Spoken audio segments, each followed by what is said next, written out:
Hi everyone. ఈరోజు మేము తిరువన్నామలలో ఉన్న రమణ మహర్షి ఆశ్రమం నుంచి మేము స్కంద ఆశ్రమానికి వెళ్ళాలనుకున్నాం. ఇది 3.5 కిలోమీటర్స్ అండి ఎక్కటము, 1.5 ఎక్కటం, 1.5 దిగటము.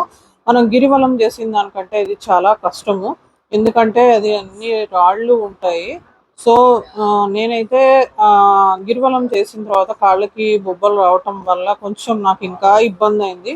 ఇది మెయిన్ వ్యూ పాయింట్, తిరువన్నామలై మొత్తం హోల్ వ్యూ పాయింట్ ఇది చాలా బ్యూటిఫుల్ గా ఉంటుంది. ఇక్కడ ఎక్కువగా చాలా మంది ధ్యానం చేసుకుంటారు ఫారినర్స్. సో దీని తర్వాత మనకి ఇంకొంచెం పైకి వెళ్తే వచ్చేది స్కంద ఆశ్రమం అండి. సో ఇప్పుడు ఇది ఓపెనింగ్ క్లోజింగ్ టైమింగ్స్ ఇవి.